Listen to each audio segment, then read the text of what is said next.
Hello friends, આજે આપણે બનાવીશું ફક્ત 10 થી 15 મિનિટમાં બની જાય એવું પનીર ભુરજી, જેને બનાવવું ખૂબ જ ઇઝી છે. તો ચલો બનાવીએ. તો તમે જોઈ શકો છો, મેં અહીંયા 4 ટેબલ સ્પૂન જેટલું તેલને ગરમ થવા માટે રાખી દીધું છે. અને આ શાકમાં તેલનો થોડો વધારે જ ઉપયોગ થાય છે. તો મેં અહીંયા 4 ટેબલ સ્પૂન જેટલું તેલ લીધું છે. તમારે જો થોડું બટર એડ કરવું હોય તો આ સમયે થોડું બટર બી તમે એડ કરી શકો છો. તો તમે જોઈ શકો છો, આપણું તેલ એકદમ સરસ રીતે ગરમ થઈ ગયું છે. તો આ સમયે આપણે એમાં જીરું એડ કરીશું. તો મેં અહીંયા 1 ટીસ્પૂન જેટલું જીરું લઈ લીધું છે. એની સાથે જ આપણે થોડી હિંગ એડ કરીશું. અને મેં અહીંયા ખડા મસાલા લીધા છે. તો એમાં 1 તમાલપત્ર, 1 ગ્રીન ઇલાયચી, 1 કાળી ઇલાયચી, 2 લવિંગ અને 1 તજનો ટુકડો લીધો છે. એ બી આપણે આ સમયે એડ કરી દઈશું.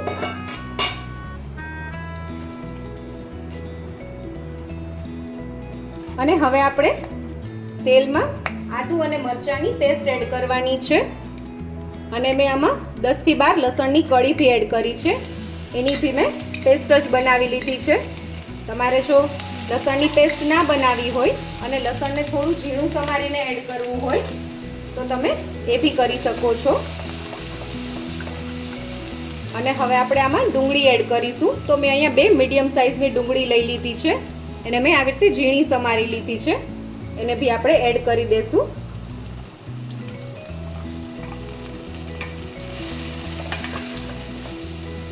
તો તમે જોઈ શકો છો, આપણે ડુંગળીને એકદમ સરસ રીતે સાતળી લેવાની છે. એનો થોડો કલર ચેન્જ થઈ જાય ત્યાં સુધી.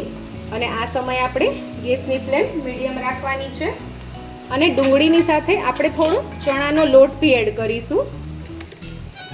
2 આ નોર્મલ ચમચી હોય આપણી એટલી ચમચી જેટલો, એટલે કે 2 ટીસ્પૂન જેટલો આપણે, જેથી કરીને આપણા શાકનું જે ગ્રેવી હોય એનું બાઇન્ડિંગ એકદમ સરસ આવશે. અને આપણે ચણાનો લોટ આ જ સમયે એડ કરવાનો છે, જેથી કરીને એકદમ સરસ રીતે કૂક થઈ જાય. અને તમારે જો ચણાના લોટને શેકીને એડ કરવો હોય તો તમે એમ બી કરી શકો છો. હવે આપણે એકદમ સરસ રીતે આપણી ડુંગળીને થોડી કલર ચેન્જ કરે ત્યાં સુધી પકાવી લેશું. તમે જોઈ શકો છો, 2 થી 3 મિનિટ થઈ ગઈ છે અને આપણી ડુંગળી થોડી ચડી બી ગઈ છે. તો આપણે આ સમયે આમાં ટમેટા એડ કરીશું. તો મેં અહીંયા 2 મીડિયમ સાઇઝના ટમેટા લીધા છે. એને બી મેં એકદમ સરસ રીતે ઝીણા સમારી લીધા છે. અને ટમેટાની સાથે જ હું અહીંયા કેપ્સિકમ બી એડ કરી રહી છું. તો એ મેં 1 મીડિયમ સાઇઝનું કેપ્સિકમ લઈ લીધું છે. એને બી મેં સરસ રીતે ઝીણું સમારી લીધું છે.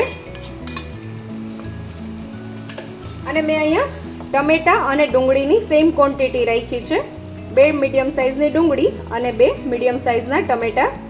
અને હવે આપણે આ બધું એકદમ સરસ રીતે જ્યાં સુધી ચડી ના જાય ત્યાં સુધી એને કૂક થવા દેશું.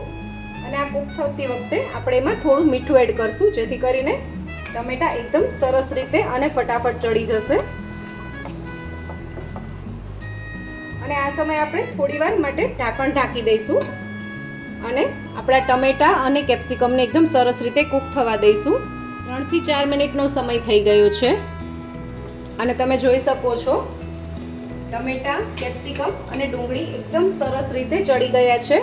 અને તેલ બી એકદમ સરસ રીતે છૂટું પડવા માંડ્યું છે. હવે આપણે આ સમયે થોડા મસાલા એડ કરી દઈશું શાકમાં. તો સૌથી પહેલાં અહીંયા 1/2 ટીસ્પૂન જેટલી આપણે હળદર એડ કરીશું. 1 ટીસ્પૂન જેટલું આપણે ધાણા જીરું એડ કરશું. 2 ટીસ્પૂન જેટલું લાલ મરચું એડ કરીશું. આ કાશ્મીરી લાલ મરચું છે અને તીખાશ તમે તમારા ટેસ્ટને અકોર્ડિંગ પ્લસ માઇનસ કરી શકો છો. ગરમ મસાલો આપણે એડ કરીશું 1 ટીસ્પૂન જેટલો. કિચન કિંગ મસાલો આપણે એડ કરીશું. એ બી મેં 1 ટીસ્પૂન જેટલો લીધો છે. અને અહીંયા કસૂરી મેથી મેં 2 ટીસ્પૂન જેટલી લીધી છે. એને આપણે આવી રીતે થોડી ક્રશ કરીને એડ કરીશું. અને હવે આપણે બધું સરસ રીતે મિક્સ કરી દેવાનું છે.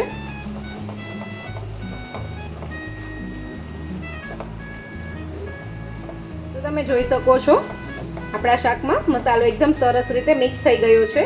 હવે આપણા શાકને એકદમ સરસ ક્રીમી ટેસ્ટ આપવા માટે આપણે આમાં મલાઈ એડ કરીશું અને આ ઘરની મલાઈ છે એ આપણે એડ કરી દેશું. તમારે જો આ સમયે ક્રીમ એડ કરવું હોય તો તમે એ બી એડ કરી શકો છો. અને હવે મલાઈને આપણે સરસ રીતે મિક્સ કરી દેશું જેથી આપણું જે પનીર ભુરજી છે એકદમ સરસ ક્રીમી થઈ જશે.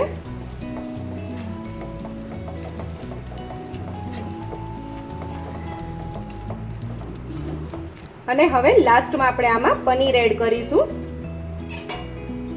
તમે જોઈ શકો છો અને એને મેં એકદમ સરસ રીતે ક્રમ્બલ કરી નાખ્યું છે હાથની મદદથી. અને હવે આપણે મિક્સ કરી લેવાનું છે.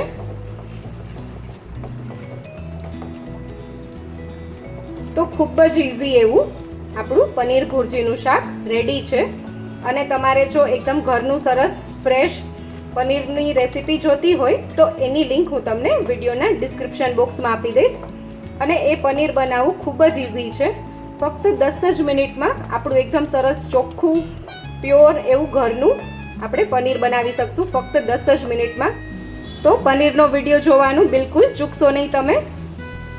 તો તમે જોઈ શકો છો આપણું પનીર ભુરજી રેડી થઈ ગયું છે. અને હવે આપણે આપણા શાકને સર્વ કરી લઈએ. તો તૈયાર છે આપણું પનીર ભુરજી. જો તમને મારો વિડીયો ગમ્યો હોય તો મારા વિડીયોને લાઈક કરજો, શેર કરજો અને મારી ચેનલ કુક વિથ બેલાને સબસ્ક્રાઇબ કરજો જેથી કરીને આવા નવા વિડીયો હું તમારી સાથે શેર કરી શકું.